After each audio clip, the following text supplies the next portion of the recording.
సంగఛధ్వం సంవదధ్వం సంభో మనాంసి జానతాం దైవాభాగం యథా పూర్వే సంజానానాం ఉపాస్మహే.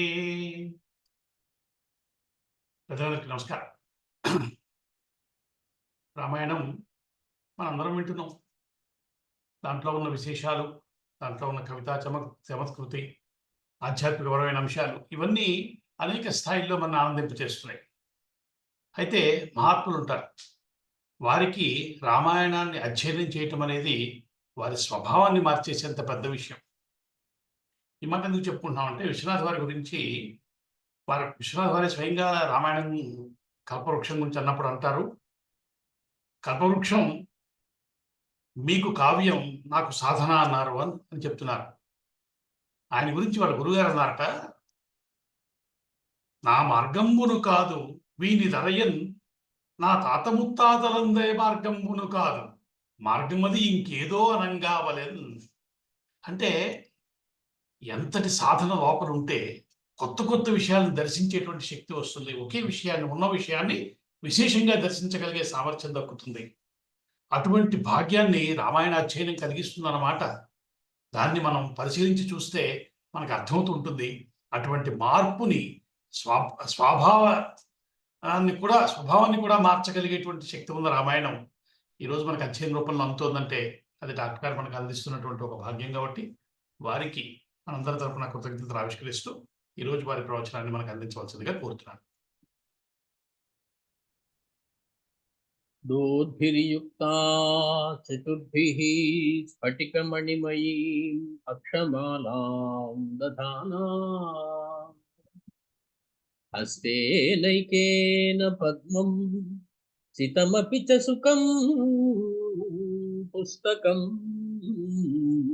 चापरेण, भासा कुन्देन्दुशङ्खस्फटिकमणिनिभा भासमाना समाना, सा मे वाग्देवतेयं निवसतु वदने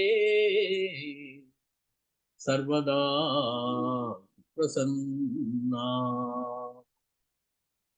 सा मे वाग्देवतेयं निवसतु वदने सर्वदा प्रसन्ना.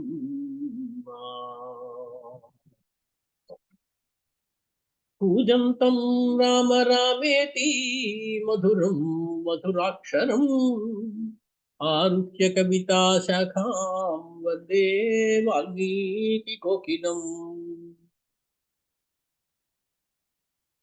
అమ్మవారు సరస్వతికి, ఆదికవి వాల్మీకి నమస్కారాలు పెట్టుకుని మనం మళ్ళీ ఇంకోసారి రామాయణంలోకి మునకలు వేయడానికి వచ్చాం. రామాయణ గంగాచరిలో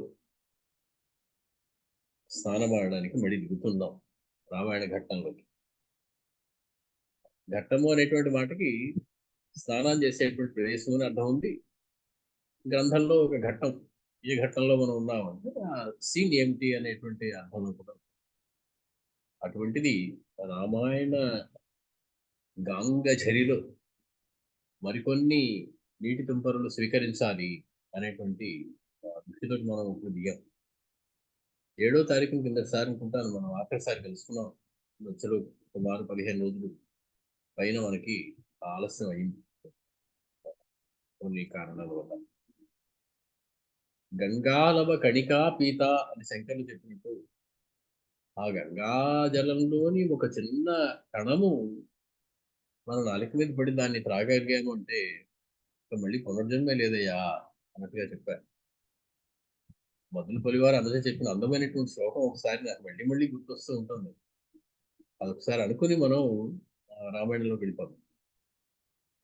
ఒక ఆయన గంగానది దగ్గరికి రాగానే చూపిస్తున్నాడు, ఇదంచ గంగం, ఇదయ్యా గంగం. గంగం అంటే గంగా సంబంధమైనటువంటి గంగా జలం ఇది. ఇదంచ గంగం చజతామిహంగం. ఇక్కడ నువ్వు శరీరాన్ని వదిలిపెట్టేసేయి, అవసరం ఇంకా గదాకా వచ్చి అప్పుడు కూడా ఇంకా జీవించాలి, ఇది కావాలి అది కావాలనేటువంటి తాపత్రయాలు ఉండవు, సరైనటువంటి వ్యవహారం కాదు. పోతే జీవితం ఇక్కడ పోవాలి. ఇదంచ గాంగం త్యజతామిహంగం పునర్న చాంగం. ఒకవేళ నువ్వు అలా విడిచిపెడితే పునర్న చాంగం, మళ్ళీ నీకు జన్మ అనేది లేదు, మళ్ళీ దేహాన్ని ధరించడం అనేది లేదు. యది చాపి చాంగం, ఒకవేళ కర్మకాలి మళ్ళీ నీకు దేహమే కనుక వచ్చినట్లయితే అప్పుడు ఎలా ఉంటుంది తెలుసా పరిస్థితి? కరే రథాంగం శయనే భుజంగం యానే విహంగం చరణే చ గాంగం.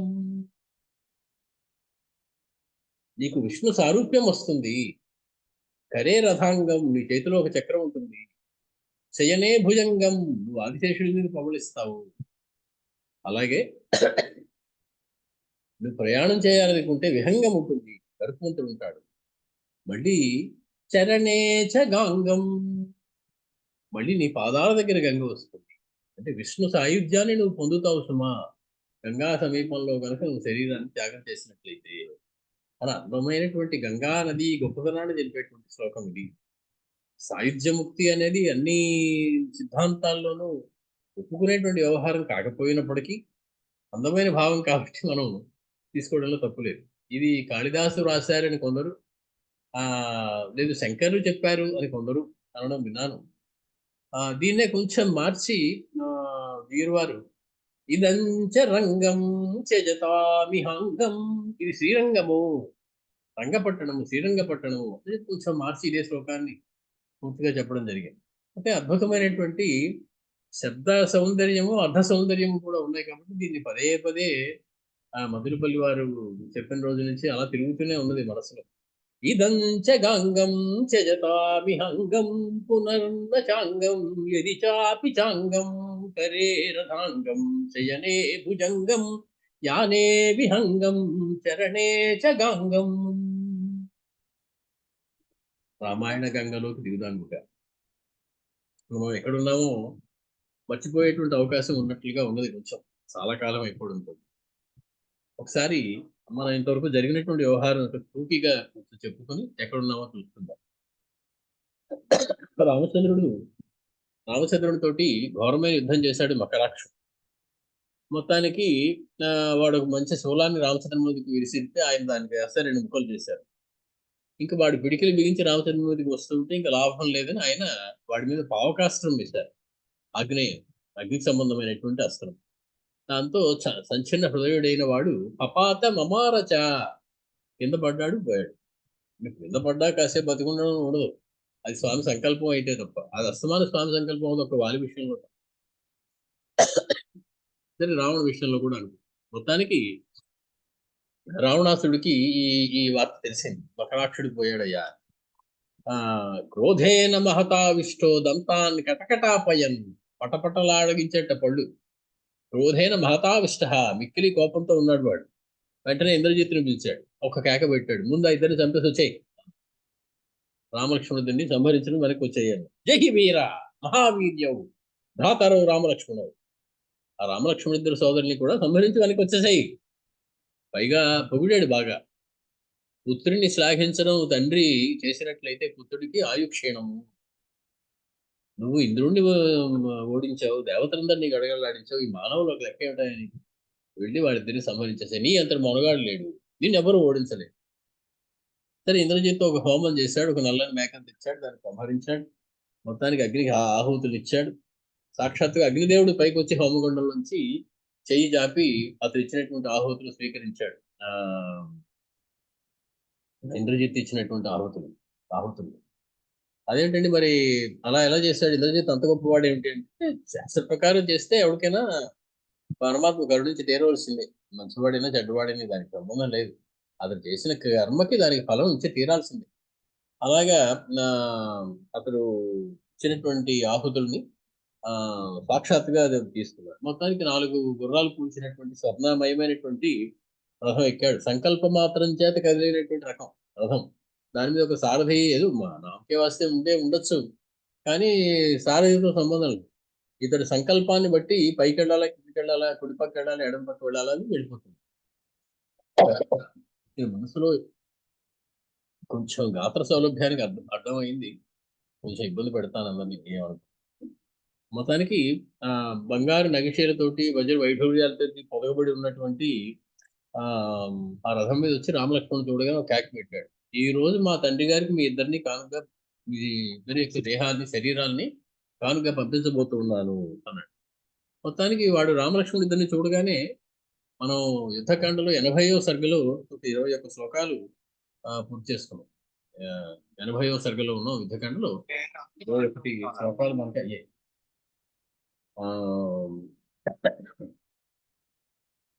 సదర్శ మహావీరౌ నాగౌ త్రిశిరసావివ సృజంతౌ ఇషుజాలాని వీరౌ వానర మధ్యగౌ. వానర సేనా మధ్యంలో ఉన్నటువంటి మహావీరుడైనటువంటి బాణాలని చిమ్ముతూ ఉన్నటువంటి ఆ ఇద్దరిని కూడా, ఆ మహావీరుడి ఇద్దరిని కూడా చూశారు. చూశాడు వాడు. సదర్శ చూశాడు వాడు ఇద్దరిని. ఇదివరకు ఎప్పుడు చూడలేదా అంటే చూశాడు. కానీ ఇప్పుడు చూసినప్పుడు ఏమనుకుంటున్నాడు, ఇమౌ తావిత్య సంచింత్య, నేను సంహరించవలసిన రామలక్ష్మణుడు వీడిద్దరే కాబోలు అనుకున్నాడు. అదేమిటా ఇదివరకు వచ్చావు, నాగాస్త్రాలు వేసావు, అప్పుడు చూసావు, మళ్ళీ ఇప్పుడు వచ్చి వీళ్ళే ఉంటారు అనుకోవడం ఏమిటి అంటే, అది రాముల వారి యొక్క గొప్పదనం. రాముల వారి పేరుకి అర్థం ఏమిటి? రమణీయత్వాత్ రామః. ఇవాళ చూసినట్టు రేపు ఉండడు, రేపు చూసినట్టు ఎల్లుండు. ఇవాళ చూసిన దానికన్నా కొత్త అందం రేపు ఉంటుంది, రేపటికన్నా కొత్త అందం ఎల్లుండి కనపడుతుంది. క్షణక్షణం నవతాముపైతి తదేవ రూపం రమణీయతాయ. రమణీయత్వం అంటే అది. రాముడు రమణీయుడు కాబట్టి ఇవరికి చూసినప్పటికీ కూడా ఆశ్చర్యపోయాడు. వీళ్ళే కాబోలు నేను సంహరించవలసిన వాడి. ఇమౌ తావితి సంచింత్య సజ్జం కృత్వా చ కార్ముకం. వెంటనే ధనుసుకి అల్లితరాటిని బిగించాడు. సంతతానేషు దారాభిః పర్జన్య ఇవ వృష్టిమాన్. పర్జన్య ఇవ వృష్టిమాన్. మేఘము వర్షాన్ని కురిపించినట్లు తన ధనుస్సు అనేటువంటి మేఘం నుంచి బాణాలు అనేటువంటి వర్షధారల్ని కురిపించడం మొదలుపెట్టాడు. సతు వైహాయసం ప్రాప్య, ఎదురుగా కనపడడానికి మళ్ళీ ధైర్యం లేదు. వైహాయసం ప్రాప్య, విహాయసం అంటే ఆకాశం, ఆకాశంలోకి వెళ్ళిపోయాడు. సరథో రామలక్ష్మణౌ అచక్షుర్విషయే తిష్టన్ వివ్యాధ నిశితైః శరైః. అచక్షుర్విషయే, చక్షుష్కి విషయం కాకుండా, చక్షు అనేటువంటిది ఒక ఇంద్రియం. ఇంద్రియాలు భోగించేటువంటి పదార్థాలకి విషయములు అని పేరు. కంటికి దృశ్యం విషయం, చర్మానికి స్పర్శ విషయం, నాలుగుకి రుచి విషయం, చెవికి శబ్దం విషయం. అలాగా అచక్షుర్ విషయ, చక్షుర్ విషయం కాకుండా అంటే కంటికి కనిపించకుండా తిష్టన్ ఉంటున్నవాడై వివ్యాధ నిశితై శరై, వాడి అయినటువంటి బాణాలతో రామలక్ష్మణుడు ఇద్దరిని కూడా కొడుతున్నాడు, హింసిస్తూ ఉన్నాడు ఇంద్రజిత్. తౌ తస్య శరవేగేన పరీతౌ రామలక్ష్మణౌ ధనుషీ ససరే కృత్వా దివ్యం అస్త్రం ప్రచక్రతుః.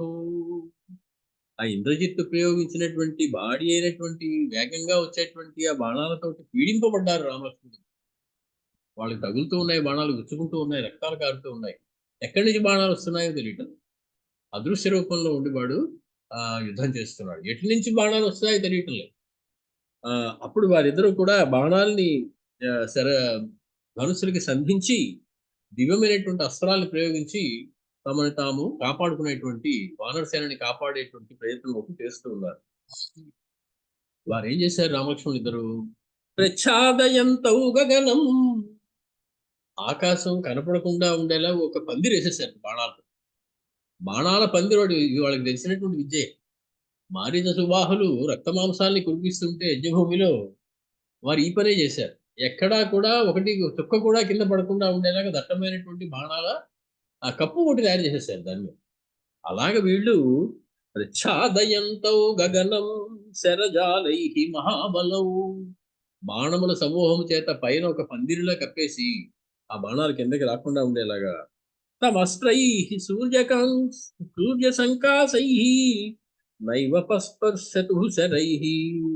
మొత్తానికి సూర్యునితో సమానమైనటువంటి అస్త్రములు చేతోటి ఆ బాణాలతోటి కూడా వాళ్ళ స్పర్శించడానికి కూడా వీలు లేకుండా ఉండేలాంటి ఏర్పాటు ఒకటి వాళ్ళు చేస్తూ ఉన్నారు. సహి ధూమాంధకారం చక్రే ప్రచ్ఛాదయన్నభ.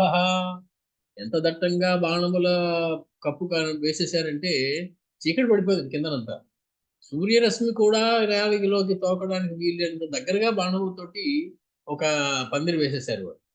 ఆ రకంగా ధూమాంధకారం చ చక్రే ప్రచ్ఛాదయం నభః. ఆకాశం అంతా కప్పబడిపోయింది, ప్రచ్ఛాదం అయిపోయింది, చీకటికి వచ్చింది. దిశశ్చ అంతర్దధే శ్రీమాన్ నిహార తమసావృతాః. శ్రీమంతుడైనటువంటి గొప్పవాడైనటువంటి ఆ ఇంద్రజిత్తు ఆ పొగలాంటిది ఒకటి కల్పించి ఆకాశాన్ని మొత్తం కప్పేశాడు. వాడు ఎక్కడున్నాడో, ఆకాశం నుంచి ఎటు నుంచి వస్తున్నాయి కూడా తెలియకుండా దిక్కులన్నీ కూడా పొగమంచు చేత చీకటితో ఆవరించబడినట్లుగా మొత్తం దిక్కులన్నీ కూడా ఆవరింపబడిపోయాయి. నైవ జాతలని ఘోష. బాణం తీసి ధనుస్సుని ధరించినప్పుడు ఆ జాని వీటినే వచ్చేటువంటి ధ్వని ఒకటి ఉంటుంది, అది ఎక్కడ వినపడటం లేదు. నేమి ఖురస్వన. వాడు రథం వెళ్తుంటే నేల మీద వెళ్తే నేమిస్వనం ఖురస్వనం రెండు ఉంటాయి. నేమి అంటే చక్రానికి ఉన్నటువంటి ఆ చుట్టూ ఉండేటువంటిది, అది నేమి. ఆ పేరు మీద మనకి నైమిసారణ్యం అనేటువంటి పదం వస్తుంది. ఆ నేమి ధ్వని వినపడటం లేదు, ఆ చక్రాలు నేల మీద వెళుతూ ఉంటే ధ్వని వస్తుంది. ఖురస్వనం, గుర్రపు డెక్కల చప్పుడు వస్తుంది, ఆ చప్పుడు లేదు. రథం చప్పుడు లేదు, జానిఘోషం లేదు. శుశ్రువే చరతస్తస్య నచ రూపం ప్రకాశతే. ఏమీ వినపడటం లేదు, అంతా నిశ్శబ్దంగా ఉంది, వాడు కనపడటం లేదు, అంతా వాడి రూపం మాత్రం ఎక్కడా కనపడకుండా ఉంది, బాణాలు మాత్రం వచ్చిపోతున్నాయి. ఘనాంధకారే తిమిరే శిలావర్షమివాద్భుతం సవవర్ష మహాబాహు నారాచ శరవృష్టిభి. బాణ వర్షంతో వాడు బాగా మేఘములతో దట్టమైనటువంటి ఆకాశంలోంచి రాళ్ల వర్షం కురుస్తోందా అన్నట్టు, బాగా వాడి అయినటువంటి మనులు కలిగినటువంటి రాళ్ళు పైనుంచి పడుతున్నాయా మీదకి అన్నట్లుగా సవవర్ష, వర్షాన్ని కురిపించాడు వాడు. స రామం సూర్య సంకాశై శరై దత్తవరై వృషం వివ్యాధ సమరే. బ్రహ్మాది దేవతలు వరంగా ప్రసాదించినటువంటి మిక్కిరి వాడి అయినటువంటి పదునైనటువంటి వేగంగా వెళ్ళేటువంటి బలమైనటువంటి బాణముల చేత, శరముల చేత, సూర్యునితో సమానమైన తేజస్సు కలిగినటువంటి బాణముల చేత వివ్యాధ రామం, రాముల వారిని బాధ పెట్టాడు, రాముల వారికి బాణాలు గుచ్చుకునేలా చేశాడు. వివ్యాధ సమరే క్రుద్ధ సర్వగాత్రేషు రావణి. రావణస్య అపత్యం పుమాన్ రావణి. రావణుని యొక్క కుమారుడైనటువంటి ఇంద్రజిత్తు యుద్ధంలో విక్రీ కోపించిన వాడై రామచంద్రమూర్తిని బాణాలతోటి కొట్టాడు. తౌ హన్యమానౌ నారాచై ధారాభిరివ పర్వతౌ. పర్వతం మీద పెద్ద పెద్ద జడివాన కురిసిపోతూ ఉంటే ఎలా ఉందో అలాగే రామచంద్ర మీద, లక్ష్మణస్వామి మీద వాడి బాణవర్షం కురిసిపోతూ ఉన్నది. దాని చేత హన్యమానవు, వాళ్ళు కొట్టబడుతూ ఉన్నారు ఆ బాణముల చేత. హేమ పుంఖాన్ నరవ్యాఘ్రౌ దిగ్మాన్ ముముచతు శరాన్. కాబట్టి బంగారు మొన కలిగినటువంటి వాడి అయినటువంటి బాణాల్ని వాడు కూడా ఈ బాణాలు వస్తున్నటువంటి దిక్కులోకి వాళ్ళు కూడా వేగం మొదలెట్టారు, రామలక్ష్మణుడు ఇద్దరు కూడా. అంతరిక్షే సమాసాద్య రావణిం కంకపత్రిణః నికృత్య పతగా భూమౌ పేతుస్తే శోణితోక్షితాః. కంకపత్రిణః, బాణానికి మరొక పేరు కంకపత్రం. అంటే ఒక గ్రద్ద యొక్క రెక్కలు దాని చివరి భాగంలో కడతారు. దానికి వేగంగా వెళ్ళేటువంటి, వంకర టింకరగా వెళ్లకుండా తిన్నగా వెళ్ళేటువంటి ఒక లక్షణాన్ని కల్పించడం కోసం ఆ విమానానికి వెనకాల కూడా రెండు ఉండి దాని వేగాన్ని, దాని యొక్క దిశని కూడా నిర్దేశించినట్లుగా ఈ బాణాలకు కట్టినటువంటి గ్రద్ద రెక్కలు కట్టబడినటువంటి ఈ బాణముల లాగా ఆ బాణాలు అంతరిక్షే రావణిం సమాసాద్య ఆకాశంలో ఉన్నటువంటి ఆ ఇంద్రజిత్తుని సమీపించి అతనికి నికృత్య అతనికి గుచ్చుకుని శోణితోక్షితాహ రక్తంతో రక్తసిక్తమైపోయి తడుపబడి భూమౌ పేతుహు నేల మీద పడుతున్నాయి. అంటే రామలక్ష్మణుడు వేసిన బాణాలు వృధా పోవటం లేదు. వాడు కనపడకపోయినా అదృశ్య రూపంలో ఉన్నా అక్కడి నుంచి ఇక్కడికి, ఇక్కడి నుంచి అక్కడికి మారిపోతూ ఉన్న ఆకాశంలో గురి చూసి ఆ బాణాలు వచ్చే దిక్కుకి రామచంద్రమూర్తి లక్ష్మణస్వామి వేసినటువంటి బాణాలు వాడికి తగులుతున్నాయి. వాడు కూడా గాయం పొందుతూ ఉన్నాడు. నిదర్శనం ఏమిటి అంటే పైనుంచి పడే బాణాలకి రక్తపు మరకలు ఉన్నాయి. అంటే అతని గాడిని గుచ్చుకుని అవి కిందకి పడుతూ ఉన్నాయి. అతి మాత్రం శరఘోషేణ దీప్యమానౌ నరోత్తమౌ తానిషోన్పతతో భల్లైః అనేకైః విచక్రతుః. మొత్తానికి అనేకమైనటువంటి బాణాల గుంపుల చేత చాలా ఎక్కువగా ప్రకాశిస్తూ ఉన్నటువంటి ఈ రామలక్ష్మణుడు ఇద్దరు కూడా తమ మీద పడుతున్నటువంటి బాణాల్ని అనేకమైనటువంటి భల్లముల చేత విచకర్తతుకు ఛేదించారు. ఆ బాణాలు వాళ్ళ మీదకి రాకుండా భల్లాలతోటి ఆ బాణాలు తమకి తగలకుండా దారిలోనే కుక్కలు చేస్తూ ఉన్నారు. యతో హి దదృశాతే తౌ శరాన్ నిపతితాన్ సితాన్ తతస్తు తౌ దాశరథి ససృజాతే అస్త్రముత్తమం. వాళ్ళు బాణాలు ఎటుపక్క నుంచి వస్తున్నాయో చూస్తున్నారు. ఆ వస్తున్నటువంటి దిశలోకి లక్ష్యం కనపడకపోయినప్పటికీ కూడా ఉత్తమమైనటువంటి అస్త్రాన్ని ప్రయోగించి ఆ సంకల్పంతో ఈ బాణం వచ్చిన తోటకి వెళ్ళి తగులుగాక. ఆ బాణం వెళ్ళేటువంటి వాడి యొక్క రథం అక్కడి నుంచి ఇంకో తోటకి వెళితే వాడిని తరుముకుంటూ వెళ్ళి బాణం వాడిని ఎక్కడుంటే అక్కడ కొట్టేటువంటి లక్షణం రామచంద్రమూర్తి యొక్క సంకల్పం అలాంటి. ఆనాడు కాకాసుడి మీదకి చిన్న బ్రహ్మాస్త్రం వేస్తే సమస్త లోకాలు తిరిగాడు పరిగెట్టుకుంటూ. అది వాడు ఎటు వెళ్తే అటు పైకి వెళ్తే పైకి, కిందకి వెళ్తే కిందకి, కుడిపక్క వెళ్తే కుడిపక్కకి, ఎడం పక్క వెళ్తే ఎడం పక్కకి తరిమి తరిమి వాడిని మళ్ళీ రామచంద్రమూర్తి పాదాల దాకా తీసుకొచ్చింది ఆ బాణం. అది రామచంద్రమూర్తి యొక్క జగదేక ధానుష్కత లక్షణం. మొత్తానికి అటువంటి రామచంద్రమూర్తి ఆ బాణాలు వస్తున్నటువంటి దిక్కుకు చూసి ఆ దిక్కుకేసి ససృజాతే అస్త్రముత్తమం ఉత్తమమైనటువంటి అస్త్రాల్ని ఆ దిక్కులో ప్రయోగిస్తున్నారు. రావణిస్తు దిశ సర్వా రథేన అతిరథోపతతు వివ్యాధతౌ దాశరథీ లఘ్వస్త్రో నిశితైః శరైః. మొత్తానికి అతిరథుడైనటువంటి అతిరథ రావణి, అతిరథుడైనటువంటి ఆ ఇంద్రజిత్తు, అతిరథుడు అనేటువంటి మాటకి రకరకాల మనకు నిర్వచనాలు చెప్తూ ఉంటారు. యుద్ధంలో తనని తాను రక్షించుకుంటూ తన సేనని, రథాన్ని, సారథిని కూడా రక్షించుకునేటువంటి నేర్పు కలిగినటువంటి వాడు అతిరథుడు. అలా ఒకదానికి ఒక నిర్వచనం ఉంటుంది యుద్ధ శాస్త్రరీత్యా. అలాగా కొన్ని లక్షణాలు ఉంటే వాడు అతిరథుడు అవుతాడు. అటువంటి అతిరథుడు అయినటువంటి రావణి ఇంద్రజిత్తు రథేన సర్వాహ దిశ అపతతు. ఒక చోట నిలబడటం లేదు, అన్ని దిక్కులను పరిగెడుతున్నట్టు రథంలో. కాసేపు కుడిపక్క, కాసేపు ఎడంపక్క, మళ్ళీ కుడిపక్క, మళ్ళీ కుడిపక్క. అలా వాళ్ళు ఎటు పక్కకి వెళుతున్నాడో తెలియనట్లుగా వాళ్ళని ఇబ్బంది పెట్టడం కోసం, వాళ్ళకి దిక్కు తోచకుండా చేయడం కోసం ఆకాశంలో అటు ఇటు తిరుగుతూనే ఉన్నాడు వాడు. లఘ్వస్త్ర లఘ్వస్త్ర, లఘు అంటే మాటకి తేలికైన అర్థం కాదు, చురుకైనటువంటి అస్త్రాల్ని ప్రయోగించే నేర్పు కలిగినటువంటి వాడు అతడు. దాశరథీ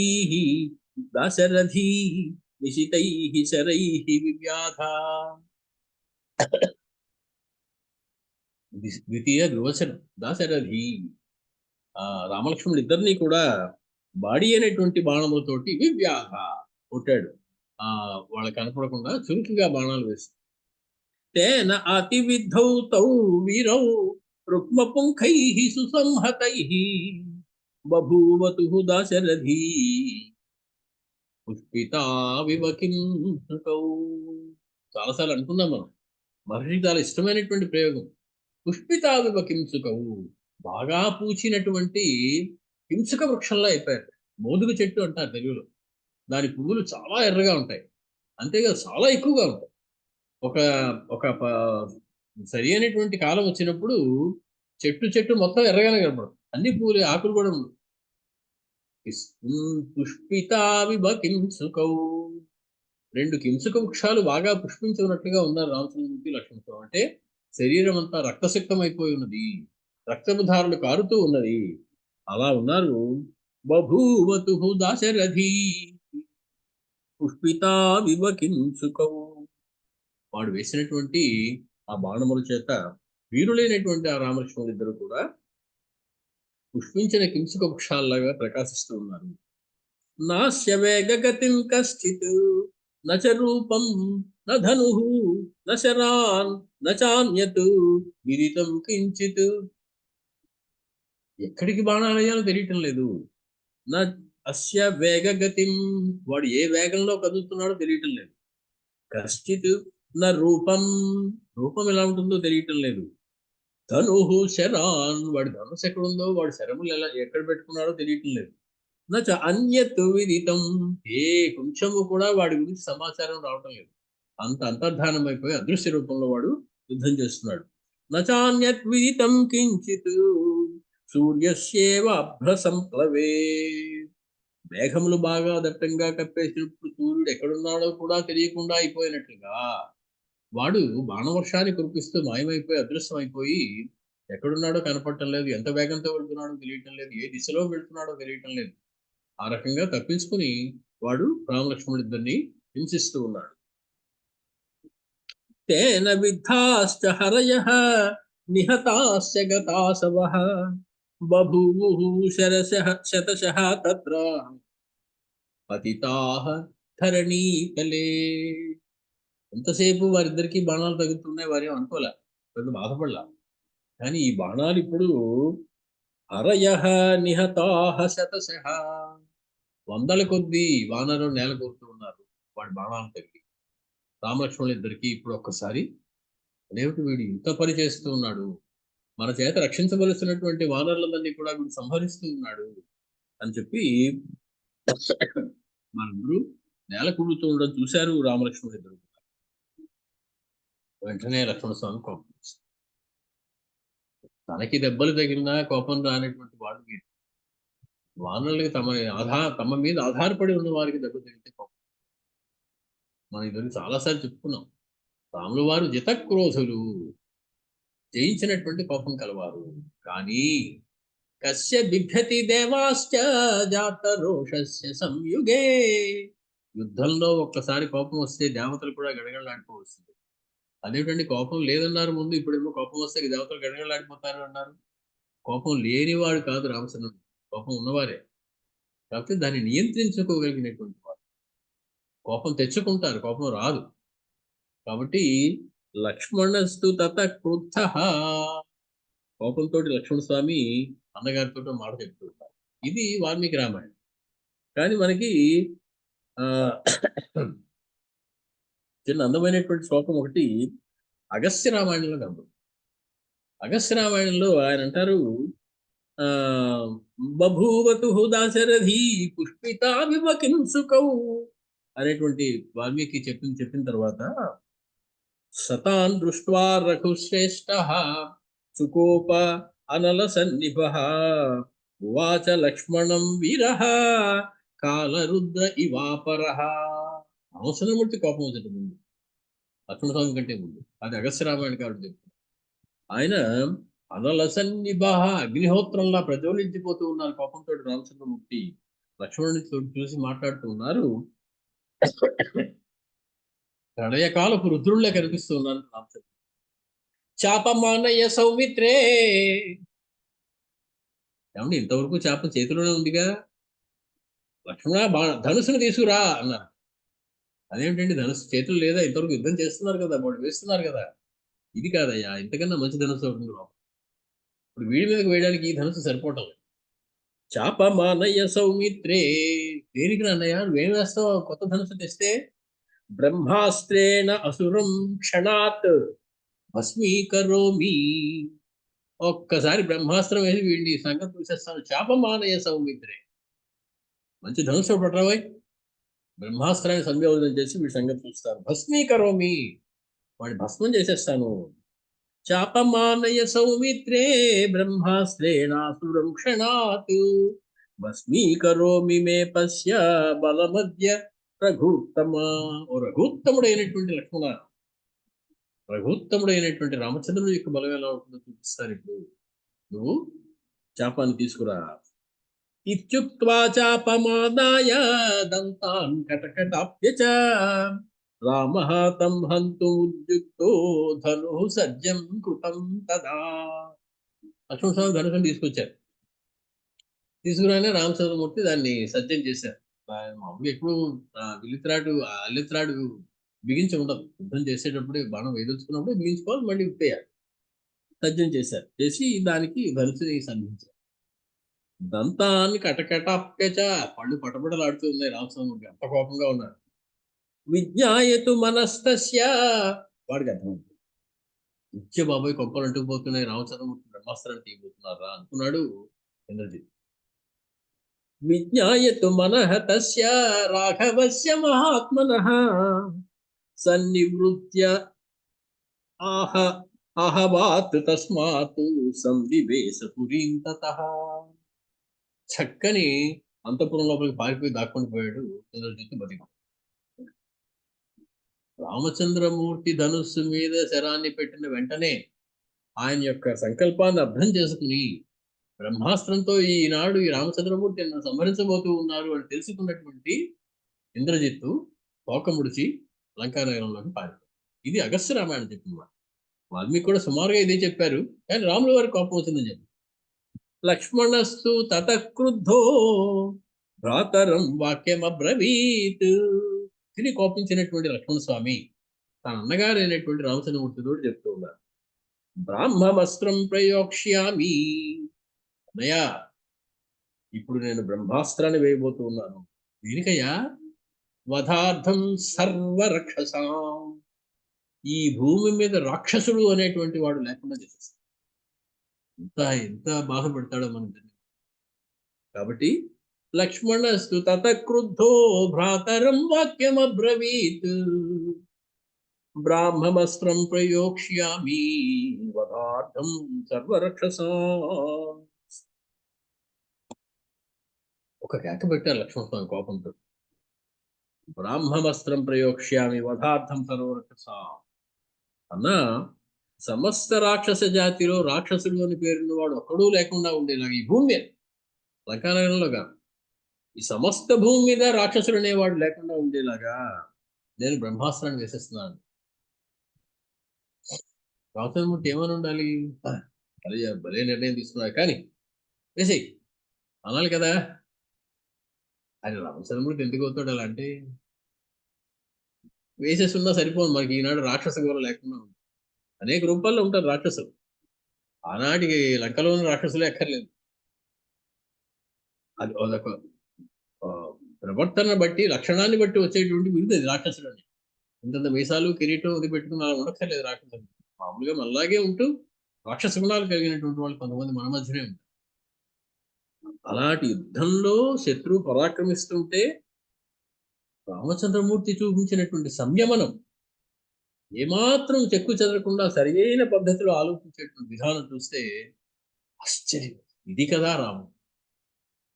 అందుకు కదా మనం ఈనాడు కూడా చేతులెత్తి రామా అనగానే కళ్ళనీటితో నమస్కారం పెడుతూ ఉన్నాం. ఏమిటి ఆ సంయమనం? సమస్త లోకాలు ఉన్నంత వరకు, మానవ జాతి ఉన్నంత వరకు గుర్తు పెట్టుకోవాల్సినటువంటి మాటలు చెప్తూ ఉన్నారు రామచంద్ర లక్ష్మణ స్వామి. దేనికోసం చెప్తున్నారు? సర్వలోక కళ్యాణం కోసం చెప్తున్నారు. సృష్టిలో ఎప్పుడైనా ఇద్దరి మధ్య యుద్ధం జరుగుతూ ఉంటే ఎటువంటి నియమాలు పాటించాలి అది చెప్తూ ఉన్నారు నాతో. అదేమిటో అంత మాట అనేసావు?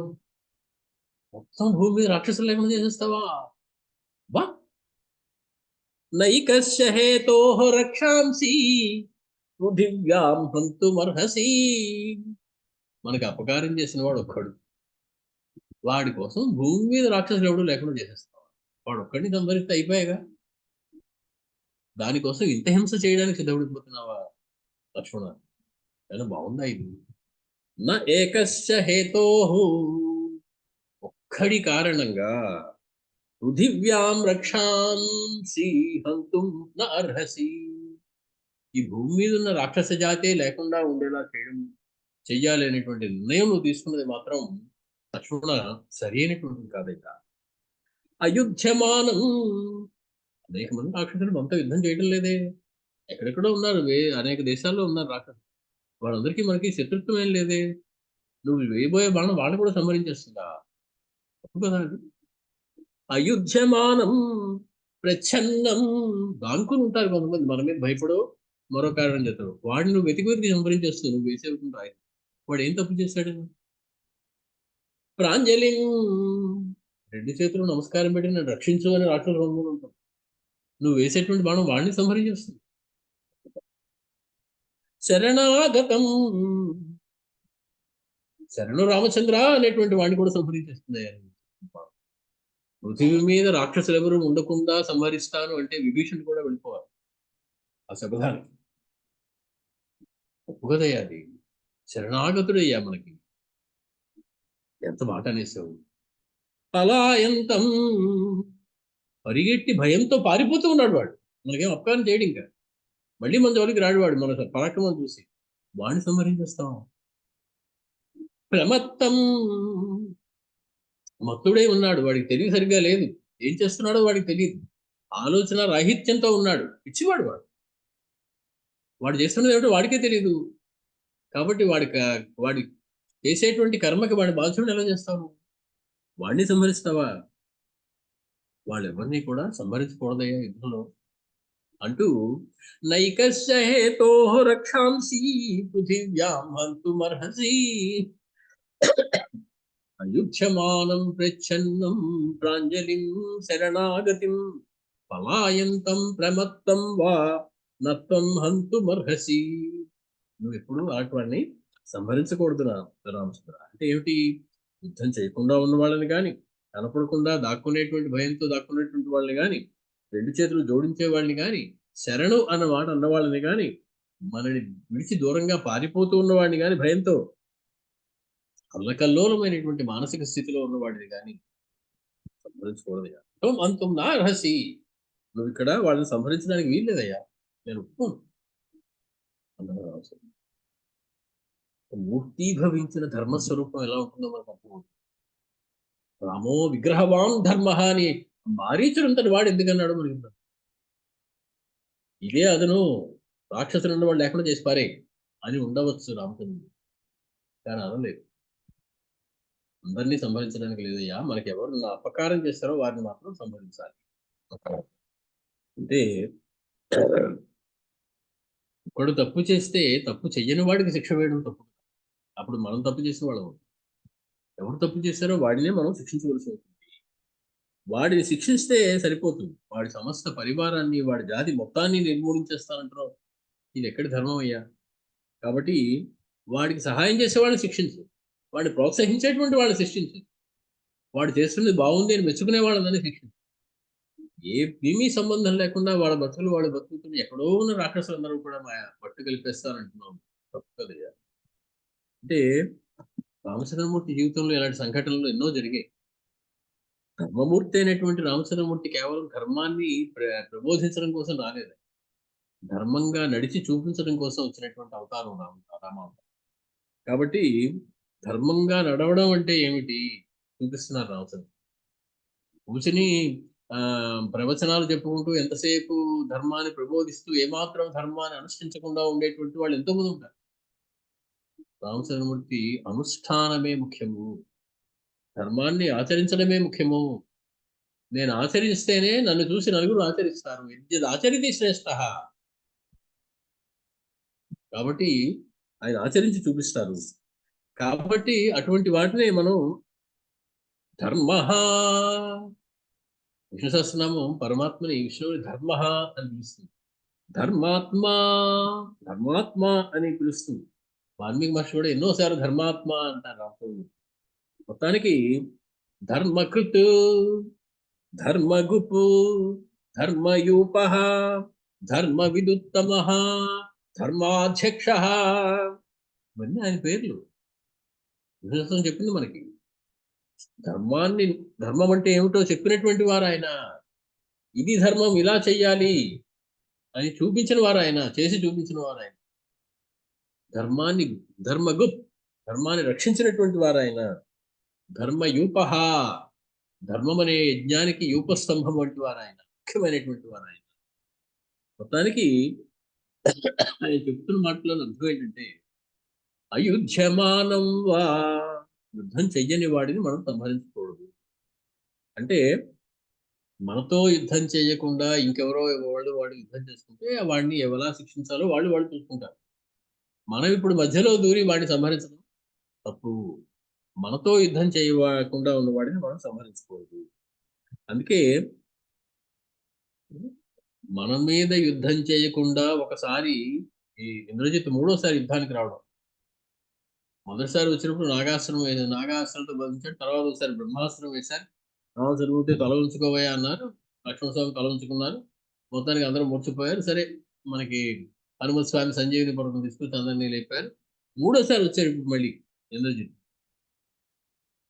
రెండోసారి ఆయన బ్రహ్మాస్త్రం వేసినప్పటికీ కూడా రామచంద్రమూర్తి వాడిని ఏం చేయలేదు. కారణం, వాడు రామచంద్రుడు ఇద్దరి మీదకి బ్రహ్మాస్త్రం వేయలేదు. జనరలైజ్డ్ అస్త్రం అది. మొత్తం వానర సేన మొత్తం మీదకి వేశాడు బ్రహ్మాస్త్రం. అది రామచంద్రుడి మీద లక్ష్మణస్వామి కూడా హరిస్తుంది. కానీ లక్ష్యం రామచంద్రుడు లక్ష్మణస్వామిని మాత్రమే చేస్తుంది వీళ్ళు. కాబట్టి వాడిని ఉపేక్ష చేశారు. అయుధ్యమానం వా, మనతోటి ప్రత్యక్షంగా యుద్ధం చేసిన వాడితోటే మనం యుద్ధం చేయాలి అని చెప్పి అప్పుడు వాడిని వదిలేశారు. ప్రచ్ఛన్నం వా, దాక్కున్నవాడు. మనకి 14,000 మంది రాక్షసుల్ని ఖరదూషణాదుల్ని సంహరించినప్పుడు చెప్తుంటారు. అసలు 14,017 మంది, ఇంకా మాట్లాడు, 14,000 మంది రాక్షసులు, 14 మంది సేనాపతులు, ఖరుడు, దూషణుడు, త్రిశిరసు, మొత్తం 14,017 మంది. వాళ్ళందరినీ సంహరిస్తూ ఉంటే ఒకడు మాత్రం దాక్కుని చూశాడు. వాడు కనిపిడిపోయాడు రామచంద్రమూర్తి. అయినా వాడిని సంహరించలేదు. ప్రచ్ఛన్నం వా, మనకి భయపడి దాక్కున్న వాడిని సంహరించకూడదయా. వాడెవరు? అకంపనుడు. వాడు ఎలా దాక్కున్నాడు? స్త్రీ వేషం వేసుకుని దాక్కున్నాడు. ఎందుకైనా మంచిది, ఒకవేళ కనపడినా రామచంద్రమూర్తి స్త్రీ అయితే వదిలేస్తాడు దయంతో, కాబట్టి తప్పించుకోవచ్చులే. అలాగా నా నుంచి దాక్కున్నటువంటి అకంపనుడిని ఆనాడు వదిలేస్తాడు. వాడే వెళ్ళి రావణాసుడికి నానా మాటలు చెప్పాడు. రాముని నువ్వు గెలవలేదు కానీ సీతను పట్టుకొచ్చేటటువంటి దుర్బోధ కూడా వాడికి వస్తుంది. వాడికి రామచంద్రమూర్తికి పరిపూర్ణ తత్వం కనపడింది ఆ రోజు. అకంపనుడు రాముడితో మాట్లాడు అద్భుతమైనటువంటి మాట, రామతత్వాన్ని ఆవిష్కరించేటువంటి మాట. కాబట్టి యుద్ధం చేయని వాడిని ఏం చేయకూడదు, ప్రచ్ఛన్నంగా ఉన్నవాడిని యుద్ధం చేయకూడదు. ప్రాంజలిం వా, 2 చేతులు పెట్టి నమస్కారం పెట్టినవాడు ఏం చేయకూడదయ్యా. మిక్కిలి క్రోధంతో బ్రహ్మాస్త్రంతో మొత్తం సముద్రం ఎండిపోయేలా చేద్దాం అనుకున్నారు ఆయన. 2 చేతులు జోడించి నమస్కరించి పరిగెట్టి వచ్చేసాడు సముద్రం. మరి ఆ బాణాన్ని వదిలేయాలిగా వాడి మీదకి. ప్రాంజలిం వా, 2 చేతులు జోడించిన వాడిని ఏం చేయకూడదు, మనం చంపకూడదు అని చేసి చూపించారు ఇవన్నీ ఇదివరకు. యుద్ధం చేయని వాడిని ఏం చేయలేదు, దాక్కున్న వాడిని ఏం చేయలేదు, నమస్కరించిన వాడిని ఏం చేయలేదు. వాడు పట్టిన ముద్ర ఏంటి? వాడి పేరు సాగరుడు, అసలు పేరు. దీన్ని అంజలి ముద్ర అంటారు. భయపడిపోయేవాడు అంజలి ముద్ర పెట్టాడు, దీన్ని అంజలి ముద్ర అంటారు. మళ్ళీ తీలేదు ఈ ముద్ర. అప్పటి నుంచి వాడికి సముద్రుడు, ముద్రతో కూడిన వాడు అని పేరు వచ్చింది. సాగరుడు సముద్రుడు ఎందుకయ్యాడంటే అంజలి ముద్రలు పెట్టుకుని అలా ఉండిపోయాడండి ఆ రోజు నుంచి, భయపడిపోయి రాకుండా. మళ్ళీ చేతులు 2 పక్కకి తీస్తూ ఉంటుంది. కాబట్టి సాగరుడికి సముద్రుడు అనే పేరు. రకరకాల కారణాలు ఉన్నప్పుడు ఇది ఒక చమత్కారం. మొత్తానికి ప్రాంజలింబా, మొత్తానికి స్వామి అటువంటి వారిని క్షమిస్తారు. ఇంకొకడు శరణాగతం వా, శరణాగతుడు అయినటువంటి వాడు. ఇంకొక 2 నిమిషాలు ఆగితే యుద్ధం మొదలైపోయేది. ఆకాశ మార్గంలో పరిగెత్తుకుంటూ వచ్చేసాడు ఒక 4 అనుచరులను పెట్టుకుని. శరణు శరణు అన్నాడు అంతే. వచ్చేమన్నారు రావు. వాడు మీకు మానవ వేయలేదు. కాబట్టి హక్కును చేర్చుకుంటారు. శరణు నువ్వే నా శరణు అన్న మాట ఒక్కడి చాలు స్వామి దగ్గరికి తీసేసుకుంటారు. కాబట్టి బద్ధశత్రువు అయినటువంటి రావణాసురుడి సోదరుడేవాడు ఏం అపకారం చేస్తారో వద్దు మొర్రో వాడి రానివ్వకండి అని ఎంతమంది చెప్పారు. నా బలం మీద నాకు నమ్మకం లేనప్పుడు ఇటువంటి సందేహాలు ఉండాలయ్యా. రాక్షసాన్ పిశితాన్ యక్షాన్ అంగుళ్యగ్రేణ తాన్నిహనిష్యామి. నా ఎడమ కాలి బొటగన వేరు ఇలా అంటే చాలు, వాళ్ళందరూ మరణిస్తారు. అంతటి పరాక్రమం అన్నారు. నేను భయపడ్డానంటయ్యా రావణాసుడి తోడని చూసి. నా పరాక్రమం తెలియక మీరందరూ నా యొక్క క్షేమం కోరి భయపడుతున్నారు. నన్ను అతన్ని రానివలసిందే అని శరణం అన్నాడు. కాబట్టి ఎక్కువసార్లు కూడా శరణం అనాలంటే అది కూడా అక్కర్లేదు. ఆయన చెప్పారు, సకృదేవ ప్రపన్నాయ తవాస్మీతి చ యాచతే అభయం సర్వభూతేభ్యో దదామి ఎతత్ వ్రతం మమ. చాలా పొంగా ఊరికనే ఆటల్లో రామ నీకు శరణయ్య, సీరియస్నెస్ లేదు, రాముడి మీద భక్తి లేదు.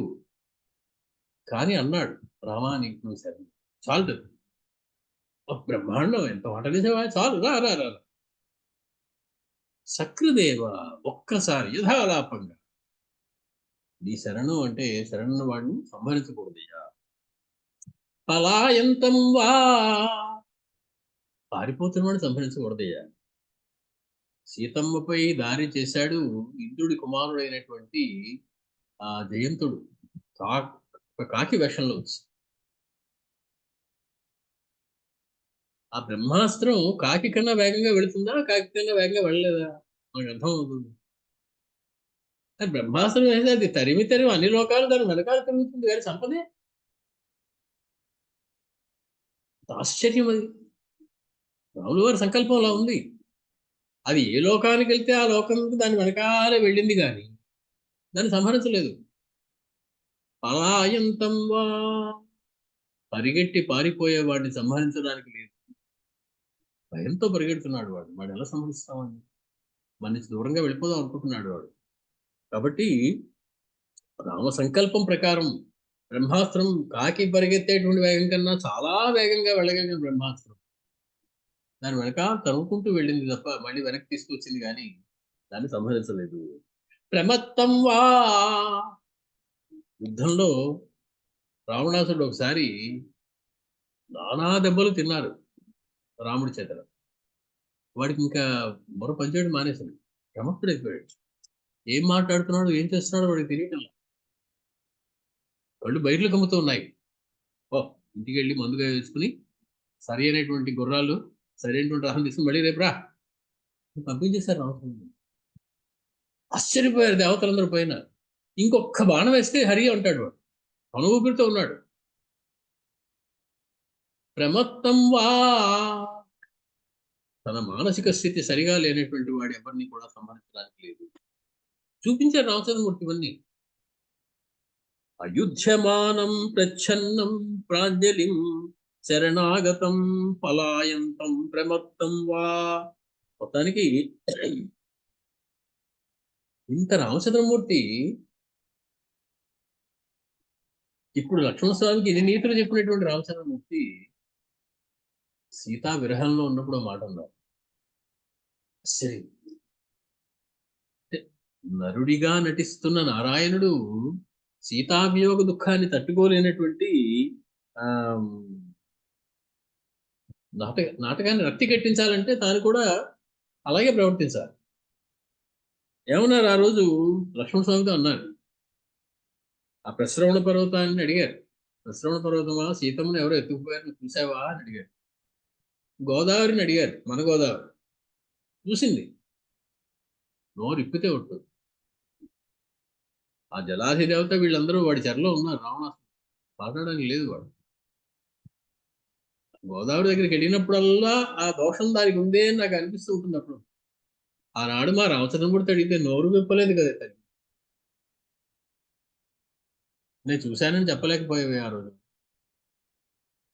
సరే గోదావరి గొప్పదనం చెప్పుకుని దానిలో స్నానం చేసినప్పుడు దాని గొప్పదనం దానికి చెప్పుకుందాం, కానీ రామచంద్రమూర్తికి అది చేసినటువంటి ద్రోహం మాత్రం సామాన్యం. ఆనాడు రామచంద్రమూర్తి అన్నారు ఆ ప్రశ్రవణ పర్వతం దగ్గర, నిర్దగ్ధో భస్మీభూతో భవిష్యసి. నా బాణాగ్నితోటి ఓ ప్రశ్రవణ పర్వతమా నేను భస్మం చేసేస్తాను. గోదావరితో అన్నారు, శోషయిష్యామి లక్ష్మణ, నా బాణాల వేడితోటి దీనిలో నీరంతా పోయేలా చేసేస్తాను, ఎండిపోవాలి కాక గోదావరి, ఎండగట్టేస్తాను దాన్ని. అయినా మెత్తని వాడిని చూస్తే అందరికీ అరిసేనయ్యా లక్ష్మణ. మాం ప్రాప్య హి గుణో దోష సంవృత్త పశ్య లక్ష్మణ. నేను ఎంత ఓర్పుతోటి శాంతంతో ఉంటానో చూసావా లక్ష్మణ, అది వీళ్ళకి నా బలహీనతలా కనపడుతోంది. నేనేం చేయలేను అనుకుంటూ ఉన్నారు వీళ్ళు. మంచితనం కూడా ఒక్కొక్కసారి దోషం అవుతుందయ్యా. నాలాంటి వాడి దగ్గరికి వచ్చేటప్పటికి నాలోని మంచితనాన్ని వాళ్ళు దోషంగా పరిహరిస్తున్నాను, చేతకాని వాడిని అనుకుంటూ ఉన్నారు వీళ్ళందరూ. కాబట్టి గ్రాహం లేదు కానీ ఓ పని చేస్తారు. బాణం తీశారు, ధనుసు సంధించారు. అద్యైవ సర్వభూతానాం రక్షసాం అభవాయ చ. సృష్టిలో ఉన్నటువంటి సమస్త భూతములని ఒక్క రాక్షసుడు అనేటువంటి వాడు లేకుండా వాళ్ళందరూ అంతరించేలాగా, నైవ యక్షాహ న గంధర్వాహ న పిశాచాహ న రాక్షసాహ న కిన్నరాహ వా మనుష్యాహ వా సుఖం ప్రాప్స్యంతి. ఇవాళ నేను వేయబోయేటువంటి బాణాలతోటి సృష్టిలో జీవి అన్న ఒక్కడు కూడా మిగలడానికి లేదు. మనుషులు కావచ్చు, రాక్షసులు కావచ్చు, కిన్నెరులు కావచ్చు, కింపురుషులు కావచ్చు, గంధర్వులు కావచ్చు, మానవులు కావచ్చు, ఎవరైనా కావచ్చు. నేను ఈ బాధ తట్టుకోలేకపోతూ ఉన్నాను. సీతా విగ్రహాన్ని ఇంత అపకారం చేశాడు నాకు. కాబట్టి వాడెవడో తెలియటం లేదు నాకు. అడిగితే ఎవరు చెప్పడం లేదు సాక్ష్యం. ఒకటే మందు దీనికి, మొత్తం ప్రాణి అనేటువంటి వారు లేకుండా చేసేస్తాను అని చెప్పి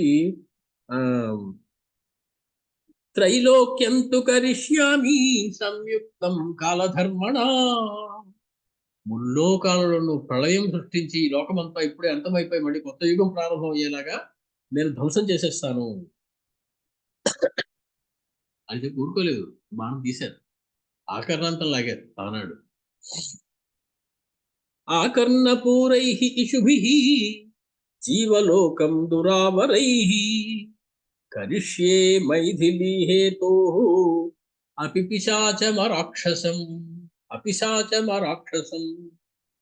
సృష్టిలో రాక్షసుడు అనేటువంటి పేరును వాళ్ళు ఎవరు లేకుండా చేసేస్తారు. రాక్షసుడు అనేటువంటి జాతి లేకుండా నిర్మూలిస్తాను, పిశాచము అనేటువంటి జాతి లేకుండా నిర్మూలించేస్తాను. ఆకర్ణాంతం ఎక్కుపెట్టినటువంటి వాడి అనేటువంటి నా బాణాలతోటి ఇప్పుడు నేను చూపించబోతూ ఉన్నాను. రాక్షస జాతి మొత్తం సమూలంగా నాశనం చేసేస్తాను. నైవ దేవాః న దైతేయాః న పిశాచాః న రాక్షసాః భవిష్యంతి మమ క్రోధాత్. ఈనాడు నాకు వచ్చినటువంటి కోపం వల్ల సృష్టిలో దేవతలు, దైతేయులు, పిశాచులు, రాక్షసులు అనేటువంటి జాతులు ఏమీ లేకుండా పోతాయి. వాళ్ళందరినీ సమూలంగా తీసేస్తాను నేను ఈరోజు అని. బాణాన్ని తీసి ఎక్కువ పెట్టారు కదా, ఎలా ఉన్నారు అప్పుడు ఆయన అంత కోపంతో? నిజంగా సీరియస్సా? సీరియస్సే. ఎలా ఉన్నారు ఆయన? శ్రీమాన్ రామ పరపురంజయ యుగాంతాగ్నిదివ క్రుద్ధ. పరపురంజయుడు, మరొక పురంజయుడు అన్నట్లుగా ఉన్నారు, మరొక పరమేశ్వరుడు అన్నట్లుగా వెలిగిపోతూ ఉన్నారు. ఆయన యుగాంతాగ్నిదివ క్రుద్ధ, ప్రళయాగ్నిలాగా మండిపోతూ ఉన్నారు క్రోధంతో. ప్రళయాగ్ని నుంచి ఎవ్వరూ తప్పించుకోలేరు. మొత్తం ప్రళయం అయిపోయి ధ్వంసం అయిపోతే నువ్వెక్కడ రాకూడదు, చోటు కూడా ఎక్కడ ఉండదు. కాబట్టి ప్రళయాగ్నిలో ఉన్నారు ఆయన. సదేవ గంధర్వ మనుష్య పన్నగం జగత్సశైలం పరివర్తయామ్యహం. ఏం చేస్తానో తెలుసా లక్ష్మణ, ఇవాళ నాకు సీతా విరహంతో వచ్చినటువంటి క్రోధంతో సదేవ గంధర్వ మనుష్య పన్నగం, దేవతలు, మనుష్యులు, గంధర్వులు, పన్నగ జాతులు వీరందరితో కూడినటువంటి సశైలం జగత్, ఈ పర్వతాలు, దానిలో ఉన్నటువంటి అనేకమైనటువంటి చిన్న చిన్న జీవులు, వీటన్నిటితో కూడినటువంటి ఈ జగత్తుని పరివర్తయామ్యహం, ఉపసంహరించేస్తున్నాను నేను ఈ క్షణంలో. మానవుడు చేయగలడండి ఆ పని? మానవుడిని చెప్పుకుంటాడా ఆయన? మనుష్యుని అవతారం వేసుకుని వచ్చారంటే నమ్మేస్తున్నావు మనం. రాముడు మానవుడే అని చెప్పి రాముడు ఎక్కడ దేవుడు అంటావా? ఈ సృష్టిని ఉపసంహరించేస్తాను నేను, లయం చేసేస్తాను నేను. ఇది ఆనాడు ఆయన చెప్తున్నాడు. రామచంద్రమూర్తి అందుకే త్రిమూర్తి అవతారం, కేవలం ఏదో విష్ణు అవతారం అనుకోవడానికి లేదు. చూపిస్తూ ఉన్నారు ఇక్కడ ఆయన లయస్వరూపం ఎలా ఉంటుంది. అంతటి క్రోధం చూపించడం భావ్యమేనండి, ఏదో భార్యను ఎత్తుకుపోయినంత మాత్రాన్ని మనకు అనిపిస్తుంది. కానీ దానికి కారణం ఏమిటనేది హనుమత్ స్వామి తెలుసు. ఎందుకు అంత కోపం వచ్చారు ఆ రోజు రామచంద్రమూర్తి అనే విషయం ఆయన అంటారు. సీతమ్మ చూసిన తర్వాత హనుమత్ స్వామి అంటారు, ఇంత కోపం తెచ్చుకోవడం రామస్వామి యొక్క బలహీనత కాదయ్యా, సీతమ్మ యొక్క పాతివ్రత్యం, సీతమ్మ యొక్క గొప్పతనం, దానివల్ల ఆయనకు అంత కోపం వస్తుంది. లేకపోతే రాముడికి ఆ మాత్రం కోపధాన్ని నియంత్రించుకునేటువంటి వ్యవహారం లేక కాదు. యది రామ సముద్రాంతాం మేదినీం పరివర్తయేత్ అస్యాహ హేతోః విశాలాక్ష్యాః యుక్తమిత్యేవ మే మతిః. నిజంగా రామచంద్రమూర్తి సమస్త భూమండలాన్ని, ససాగర సశైల మేదిని మొత్తాన్ని కూడా ఉపసంహరించేస్తే, ధ్వంసం చేసేస్తే ఏమీ పర్వాలేదు, సరి అయిన పనే చేశాడు అనుకుంటాను. ఈవిడి కోసం ఆ మాత్రం చేయాల్సిందే అన్నారు హనుమంతుడు. అది సీతమ్మ యొక్క గొప్పతనం. మొత్తానికి అలాంటి కోపం ఎప్పుడే రామచంద్రమూర్తి వచ్చిందా ఇదివరకు అంటే రాలేదు. అంతటి కోపం రామచంద్రమూర్తికి రావడం లక్ష్మణ స్వామి ఎప్పుడు చూడలేదు. ఇదంతా మన అరణ్యకాండలో ఉన్నాం ప్రస్తుతం. 2 కాళ్ళు పరిగెత్తుకుంటూ పట్టేసుకున్నారు. అదృష్టపూర్వం సంక్రుద్ధం రామం దృష్ట్వా. ఇంతకు ముందెన్నడూ అంతటి క్రోధంతో ఉన్న రామచంద్రమూర్తి చూడనటువంటి లక్ష్మణ స్వామి 2 చేతులు జోడించి సర్వభూత హితే రతః. స్వామి రామచంద్ర మీకు సర్వభూత హితే రతః అనేటువంటి బిరుదోటి ఉంది. సమస్త భూతముల యందు ప్రేమ కలిగిన వారు అనేటువంటి పేరు ఉన్నది. ఏకస్య నాపరాధేన, మీకు అపరాధం చేసినవాడు ఒక్కడా, ఈ సమస్త భూమిని, సమస్త రాక్షసుల్ని, సమస్త పిశాచాలు, దానవులు, దేవతలు, మనుషులు అందరినీ నాశనం చేస్తారా? ఆహా, సరి అయిన పనే నాది. ఏకస్య నాపరాధేన లోకాన్ త్వం హంతుమర్హసి. ఇక్కడ చేసినటువంటి అపకారంతో లోకాంతం హంతుం నర్హసి. నువ్వు ఇక్కడ చేసిన అపరాధానికి అందరినీ హింసించడం సరైనది కాదయ్యా. నైకస్యతు కృతే లోకాన్ వినాశయితుమర్హసి. ఒక్కడెవడో వచ్చి నీ సీతమ్మని దూరం చేసినంత మాత్రాన సమస్త లోకాల్ని ధ్వంసం చేసేద్దాం అనేటువంటి ఆలోచన, ఏం ఆలోచన రావుతుంది? సదా త్వం సర్వభూతానాం శరణ్యః. రామచంద్ర నువ్వు సమస్త భూతములకు సర్వలోక శరణ్యుడవు. ఏమిటయ్యా నీకు ఈ కోపము? నువ్వు పరమాగతి, సర్వభూతములకి గతి. నువ్వు ఎక్కడికి వెళ్ళాలో వాళ్ళకి తెలియదు, నీవే గతి అనుకుంటూ నీ దగ్గరికి వస్తారు వాళ్ళు. సర్వభూత శరణ్యుడువు, పరమగతివి అయినటువంటి నువ్వు ఇటువంటి పని చేయొచ్చా అని గబుక్కుని ఆ ధనుసుని బాణాన్ని పట్టుకుని పట్టుకున్నాడు. ఆయన కొంచెం శాంతించారు రాముడు. ఇప్పుడు అదే పాఠం రామచంద్రమూర్తి లక్ష్మణస్వామికి అప్పచెప్పారు. ఆనాడు నేను సమస్త లోకాన్ని ధ్వంసం చేసేస్తాను ఒకటి కోసం అంటే నువ్వు నన్ను వద్దన్నావు కదా, మరి ఇప్పుడు నువ్వు చేస్తున్నది ఏమిటి? బ్రహ్మాస్త్రం వేసుకుని రాక్షసుడినే కూడా లేకుండా చేసేస్తావా? సరి అని పనేనా అది? అడుగుతున్నారు రామచంద్రమూర్తి లక్ష్మణస్వామి.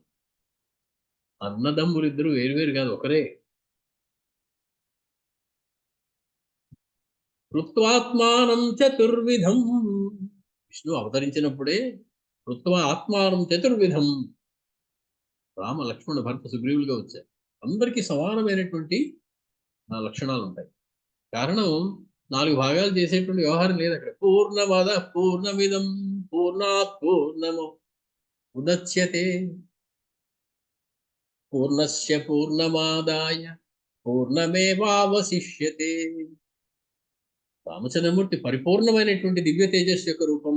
అలాగే లక్ష్మణ స్వామి, అలాగే భరతుడు, అలాగే శత్రుడు. కానీ తలోక 25% అనుకోవడానికి లేదు. లేదా రాములు వారు 50% అండి, వాళ్ళందరూ కాస్త కాస్త తక్కువ అండి అనుకోవడానికి లేదు. ఎప్పుడు పూర్ణత్వానికి చిహ్నమే వారు. పూర్ణంలోంచి పూర్ణం తీస్తే మిగిలేది పూర్ణమే అని చెప్తోంది వేదం మనకి. ఆశ్చర్యం అది.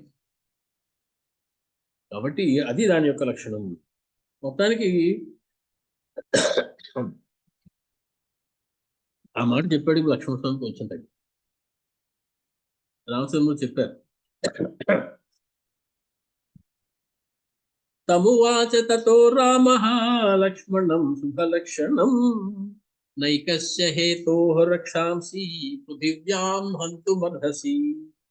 ఒక్కడి కోసం సమస్త రాక్షసుల్ని అంతం చేసేటువంటి బ్రహ్మాస్త్రాన్ని ప్రయోగించడం తగింది కాదయ్యా. అయుధ్యమానం ప్రచ్ఛన్నం ప్రాంజలిం శరణాగతం పలాయమానం మత్తం వా నహంతుం త్వమిహార్హసి. యుద్ధం చేసేటువంటి రూల్స్ అండ్ రెగ్యులేషన్స్, దొంగ వేషం వేసుకుని మన సరిహద్దులో కాపలా కాసే వాడిని దాటేసి చీకట్లో జొరబడిపోయి మన మీద యుద్ధం చేయడం తెలివితేటలు కాదు, అది యుద్ధ నీతే కాదు అసలు. ఎన్నో మనకి ఆ పక్కన ఉన్నటువంటి దేశాల్లో చేస్తున్నటువంటి కుట్రలు ఇవి నిజంగా సత్తా ఉన్నవాళ్ళు చేసేటువంటి పని కాదు. రామచంద్రమూర్తి యుద్ధ నీతిని గురించి చెప్తూ ఉన్నారు. కాబట్టి లక్ష్మణ, నువ్వు సరే తగ్గావు కాబట్టి మాట చెప్తా. తస్యైవ తు వధే యత్నం కరిష్యావో మహాభుజ. ఓ మహాబలవంతుడా, మహాభుజములు కలిగినటువంటి లక్ష్మణ, మన ఇద్దరం ఇప్పుడు ప్రయత్నం చేసి తస్య ఏవ తు వధే యత్నం కరిష్యావః, వాడొక్కడిని సంహరించేటువంటి మార్గం ఏముంది? అందరు రాక్షసుల్ని సంహరించడం ఇది గొప్పేం కాదు. కాబట్టి మనిద్దరం ప్రయత్నం చేసి వాడొక్కడిని ఎలా సంహరించాలో ఆలోచించాం. అదేక్ష్యావో మహావేగాన్ అస్త్రానాసీ విశోపమాన్.